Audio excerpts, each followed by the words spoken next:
Seperti biasa, hari Senin ada informasi-informasi menarik buat teman-teman para kaum-kaum produksi. So, ya, jangan sampai ketinggalan karena informasinya pasti bakal bermanfaat.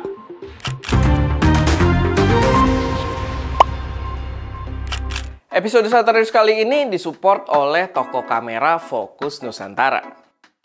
Informasi pertama, gue pengen ngasih tahu ke kalian kalau yang udah gue bahas sebelumnya gitu kan tentang rumor DJI Avata itu fix banget bakal hadir. Udah jelas banget karena sekarang udah jelas kalau DJI itu meluncurkan teaser dengan siluet buat tanggal 25 Agustus nanti. Siluet drone yang bener-bener mirip dengan drone Avata dan dengan suara khas drone FPV gitu ya. Kalau kalian dengar suaranya mungkin kita kasih cuplikan dikit. Nah, suaranya tuh bener-bener buat drone FPV banget dan gua yakin di sini udah pasti bakal ada peluncuran DJI Avata. Buat kalian yang belum tahu, kita udah bahas juga beberapa kali di video-video sebelumnya. Silahkan kalian cek karena kita udah membahas beberapa detail dan spesifikasi juga tentang drone DJI Avata tersebut. Dan ya, kita tunggu aja, dia bakal keluar dengan harga resmi berapa dan kapan akan hadir di Indonesia. Selanjutnya kalau kita lihat di channel YouTube di Review TV, mereka baru aja ngeluarin review lanjutan dari Fujifilm X-H2S. Dan ada beberapa informasi menarik di sini, terutama autofokusnya. Ternyata itu ada isu yang cukup mengganggu menurut gue, dimana di mode 40 frame per second-nya, yang itu adalah mode yang dijual-jual banget gitu kan, dengan kecepatan tinggi, stack sensor gitu kan, dengan electronic shutter-nya, cuman autofokusnya nggak begitu bagus gitu. Baru bagus kalau kita mulai stop down ke 30 frame per second atau ke 20 frame per second. Gambarnya bener-bener tajam terus. Red fokusnya dapet di hampir semua gambarnya. Sedangkan kalau kita pakai 40 frame per second itu jadi kurang bagus. Mungkin, ya maksudnya secara teknis masuk akal sih. Mungkin ya karena kalau 40 frame per second prosesor harus bekerja lebih keras sehingga menyampingkan autofokusnya. Cuman ya itu agak disayangkan dan kita tertarik sih buat coba juga gitu ya, karena itu sesuatu yang mungkin menarik juga untuk beberapa workflow orang. Sama video juga di review tersebut katanya F-Log 2 ini bagus banget dan itu kontra dengan pembahasannya si kamera konspirasi yang bilang F-Log 2-nya itu jelek banget.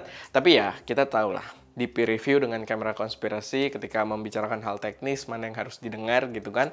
Tapi balik lagi, gue tertarik buat cobain karena ya itu hal-hal teknis yang belum sempet gue bener-bener coba juga ketika kemarin megang X-H2S.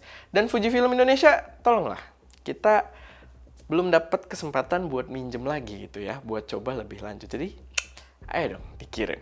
Selanjutnya, ini ada brand yang harusnya nggak asing di telinga kita, yaitu brand lensa Viltrox, yang baru aja ngeluarin jajaran lensa sinematik, atau lensa cinema, bukan lensa sinematik ya, lensa cinema untuk micro four third.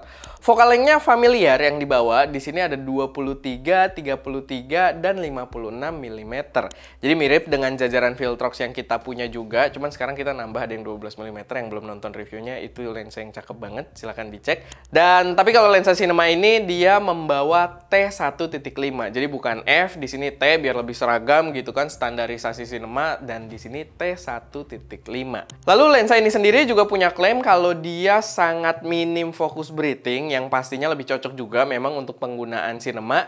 Dan yang menarik, ketiganya punya ukuran dan posisi ring yang identik. Sehingga klaimnya kalau misalkan kita gonta-ganti lensa antara ketiga lensa tersebut, kita nggak perlu atur-atur lagi gear follow focus yang kita pakai gitu. Jadi ukuran motornya udah pasti berada di lokasi yang sama karena ringnya berada di tempat yang sama kayak gitu. Ya, implementasi yang menarik, tapi gue belum nemu banyak pembahasan soal si lensa Cinema Viltrox ini.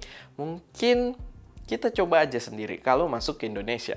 Terakhir, ini ada informasi dari Canon yang gua rasa nggak boleh kalian lewatkan karena Canon itu terlihat baru aja mematenkan. Sebenarnya bukan baru sih, katanya dia udah agak lama, cuman ini patennya baru dipublish yang berkaitan dengan kamera Canon yang terlihat kalau kamera ini memiliki semacam magnetic liquid cooling. Jadi bentuknya kayak liquid cooling gitu kan. Kalau kalian tahu sistemnya, dia adalah cairan yang bergerak di dalam sistem cooling kita. Ya kayak mobil pakai radiator atau PC yang pakai radiator juga, liquid cooling gitu ya.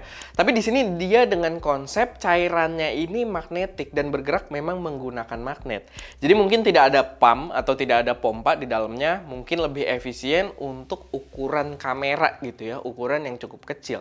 Tapi balik lagi, sebuah implementasi yang menurut gua harusnya bisa sangat menarik untuk kelarin semua masalah overheat kamera gitu kan. Cuman Canon terkenal dengan Canon Triple Hammer, dan apakah mereka akan menggunakannya lagi walaupun udah punya sistem ini?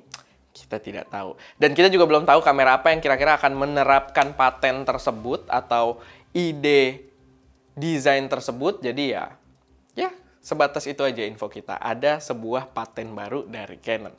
Dan ya, itu aja sih sedikit informasi di Shutter News kali ini. Mungkin nggak terlalu banyak, tapi semoga bisa menjadi wawasan tambahan buat teman-teman semua, atau jadi informasi yang up to date juga pastinya buat teman-teman semua. Kalau misalkan ada koreksi, saran, atau kalian punya informasi tambahan yang mungkin menarik buat teman-teman yang lain, silahkan taruh aja semuanya di kolom komentar. Mulut gue kenapa jadi berantakan banget ya, tapi itu. Dan ya, itu aja. Gue Erwin, di belakang kamera ada Aska, dan jangan lupa untuk berkarya.